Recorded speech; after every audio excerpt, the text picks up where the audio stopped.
నమస్కారం, welcome to GK news 9. మాడు sir, మాది మండల్ శివమావడి డిస్ట్రిక్ట్ కర్మారు. నేను వన్ హాస్పిటల్ అంటే ఏదో డబ్బులు లేక జాయిన్ అయినా. ఇక నా పేరున ఎంత బిల్లు అప్రూవ్ అయిందో నాకు తెలియదు. మందులు అయితే అప్పటి నుంచి రాత్రి కొన్ని మందులు ఇచ్చిండ్రు. ఇక కొన్ని ఎప్పుడు ఇదేంటి ఇవన్నీ రసీదులు ఉన్నాయి, ఎప్పుడు మందులే కొంటున్నా.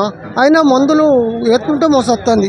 ఈ మందులు చూడండి సార్, ఈ విధంగా మందులు ఆడుతున్నా మోసొస్తుంది అంటే ఆగిపోతే కథమే నా పని. అంటే నువ్వు ఇక్కడికి హాస్పిటల్కి వచ్చి నీకు న్యాయం నీకు ఆరోగ్యం బాగైందా లేదా? కాలేదు, ఆరోగ్యం బాగాలే ఏది సార్, ఇగో మోసొస్తుంది. సరే, ఇప్పుడు మీడియా ద్వారా మనం ఇది చేస్తున్నాము, జిల్లా కలెక్టర్ గారి దృష్టికి తీసుకెళ్తున్నాం, సరేనా? ఇప్పుడు మందులు వాడినా కానీ తగ్గుతలేదు, మూస తగ్గుతలేదు సార్. ఇదంతా హాస్పిటల్లో ఇట్లానే అవుతున్నాయి.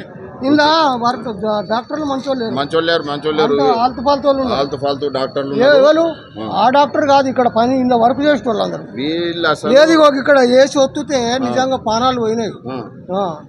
ఇగో ఇక్కడ ఏసి ఏది పైప్ వేసి ఒత్తుతే ఇక్కడ పానాలు పోయినాయి. ఇంకా అంత కష్టం. అంటే నీకు ఏమైందని చెప్పి హాస్పిటల్కి వచ్చినావు? నాకు ఈపులకు పోతేనే వస్తున్నాను. ఇక్కడ ఈపులని వస్తే నువ్వు వచ్చినావు హాస్పిటల్, కానీ నీకు ఎలాంటిది కూడా ఇది ఆరోగ్యం బాగా పడలే.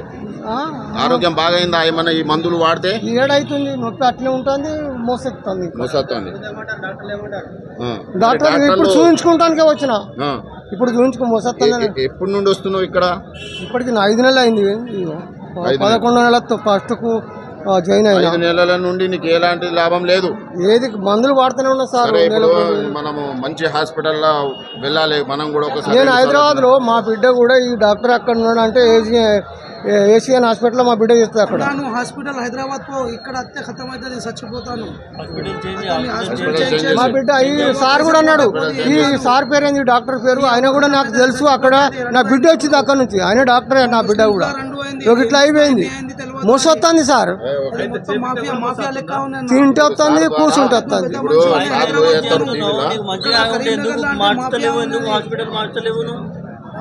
పెద్ద మాఫియా ఉన్నాయి. నువ్వు 5 months నుంచి వస్తున్నావు ఇక్కడ, నీకు కంటిన్యూ అట్లనే ఉన్నాయి. నువ్వు హాస్పిటల్ ఎందుకు మార్చలేవు? మళ్ళీ వేరే హాస్పిటల్ పోవాలి. ఇక్కడ కూడా పైసలు కడుతున్నావు కదా నువ్వు, మరి వేరే హాస్పిటల్ మార్చు. ఇక్కడ కట్టినా ఎంత అప్పుడు అయిందో అంత కథం అయిపోయింది. అదే హాస్పిటల్ చేంజ్ చేయి, లేకుంటే నువ్వు పోయే వరకు ఇక్కడే పోతా ఉంటావు. చూడండి, కరీంనగర్ కార్పొరేషన్ పరిధిలో A1 ఆసుపత్రి. ఈ ఆసుపత్రి పేరు వింటేనే భయం అవుతుంది. కరీంనగర్లో ఇప్పటి వరకు ఎంతో మంది ప్రాణాలను బలిగొన్న ఈ ఆసుపత్రి. ఒక డాక్టర్ అంటే ప్రాణాలు కాపాడేవారు. డాక్టర్లకు అంత విలువ ఉంటుంది, అంత విలువ కూడా ఇటు ప్రజలు కానీ నాయకులు కానీ ఇస్తారు. కానీ ఈ యొక్క ఆసుపత్రి కేవలం డబ్బుకు మాత్రమే పనిచేస్తుంది.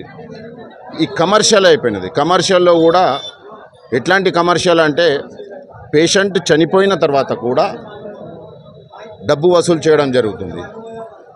గత వారం రోజుల క్రితం ఒక ప్రాణి తీయడం జరిగింది. ఈ యొక్క డాక్టరు వైద్యం చేయడం లేదు, హత్యలు చేస్తున్నాడు. గత వారం రోజుల క్రితం ఒక పేషెంటు, మళ్ళీ ఈరోజు ఒక పేషెంట్. ఈరోజు ఉదయం చనిపోయిన తర్వాత, ఉదయం 10 గంటలకు చనిపోయిన తర్వాత కూడా మళ్ళీ ఆ సినిమా స్టైల్లో బిల్లు రాసి ఇవ్వడము, మెడిసిన్స్ తెప్పించి ఆ యొక్క మహిళ ఎవరైతే చనిపోయినారో బ్రతికి ఉందడం చెప్పడము, ఇది గమనార్హం. ఈ మహేశ్వర్ రెడ్డి డాక్టర్ గారికి ఏం చెప్పాలి, ఏమనాలి అనేది అర్థమవుతలేదు. కానీ ఈ యొక్క హాస్పిటల్ యొక్క సేవల్ని రద్దు చేయాలి, హాస్పిటల్ను సీజ్ చేయాలని చెప్పేసి ప్రత్యేకంగా నేను డిమాండ్ చేస్తున్నా. ఈ మీడియా ద్వారా జిల్లా కలెక్టర్ గారికి మరియు డిఎంహెచ్ఓ గారిని నేను కోరడం జరుగుతుంది మీడియా ద్వారా. మరియు మా పోలీస్ కమిషనర్ గారికి కూడా నేను కోరుతున్నాను. ఏ హాస్పిటల్ అయినా, చిన్న హాస్పిటల్ నుండి పెద్ద హాస్పిటల్ వరకు కూడా ఒక పేషెంట్ వస్తే తను ప్రాణాలను కాపాడాలని ప్రయత్నం చేస్తారు. కానీ ఇక్కడ ఎన్నో సర్జరీలను నేనే స్వయంగా వచ్చేసి కాలు ఇరిగిన వారికి, చెయ్యి ఇరిగిన వారికి సర్జరీలు చేసిన వారిని నేను ఆ సర్జరీలు ఫెయిల్ చేస్తే ఆ సర్జరీలు ఫెయిల్ అయితే కూడా వారికి డబ్బులు రిటర్న్ ఇప్పించి మళ్ళీ వేరే ఆసుపత్రిలో కూడా నేను కూడా స్వయంగా వేరే హాస్పిటల్లో ట్రీట్మెంట్ చేయించిన సందర్భాలు ఉన్నాయి. నేను ఒక్కటే కోరుకుంటున్నా, ఆసుపత్రి అనేది దీనికి మన డిపార్ట్మెంట్ ఉంది, డిఎంహెచ్ఓ గారు ఉన్నారు, హెల్త్ డిపార్ట్మెంట్ మీరు ఇన్వెస్టిగేషన్ చేయండి.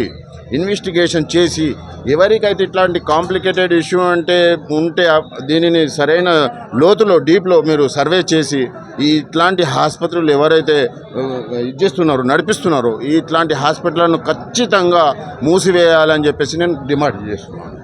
ఆరిఫ్ అహ్మద్, మాజీ కార్పొరేటర్.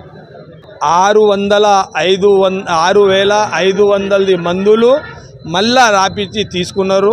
అప్పటిదాకా పేషెంట్ చచ్చిపోయిండు. ఇవి హాస్పిటల్లో మంచి డాక్టర్లు లేదు, మంచిగా ట్రీట్మెంట్ లేదు. చచ్చిపోయిన తర్వాత ఏమంటారు అంటే ఇట్లనే ఒక 4-5 బ్రోకర్లు వాళ్ళు వస్తారు, ఒక 50,000, 1,00,000, 2,00,000 తీసుకొని మళ్ళీ వెళ్ళిపోతారు. వీళ్ళతోని ఏం కాదు అని చెప్తారు.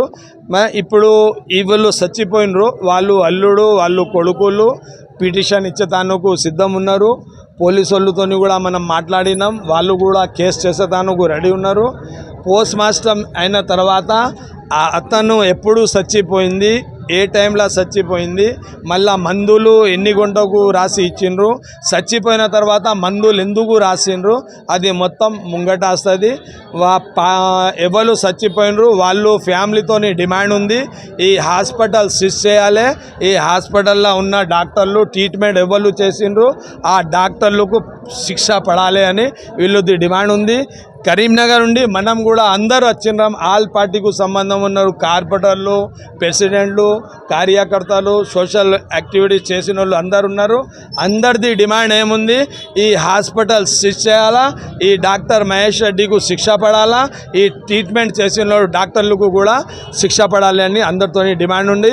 ఎలక్ట్రానిక్ మీడియా, ప్రింట్ మీడియా వాళ్ళకు కూడా మా తరఫుతో ఒక రిక్వెస్ట్ ఉంది, మీ మీడియా మీ ఛానల్ ద్వారా ఇట్లా పనులు మళ్ళీ ఏ హాస్పిటల్లో కూడా జరగలేదు, అట్లా చేయండి. Thank you. ఖుదాఫిజ్. అస్సలాము అలైకుం రహమతుల్లాహి వబరకాతుహు. హార్ట్ స్ట్రోక్ ఆల్రెడీ ఎంజోగ్రామీ అయింది, 2 వాళ్ళు జామ్ అన్నారు. మళ్ళీ దాని తర్వాత ఆరోగ్యశ్రీలో 2కు ట్రీట్మెంట్ అవుతుంది, మళ్ళీ 3 వాళ్ళు కూడా జామ్ అయింది, పైసలు కట్టాలి అని చెప్పిండ్రు. ఈ వీడియో మీకు నచ్చినట్లయితే లైక్ బటన్ క్లిక్ చేయండి. మరిన్ని వీడియోలను పొందడానికి దయచేసి సబ్స్క్రైబ్ చేయండి.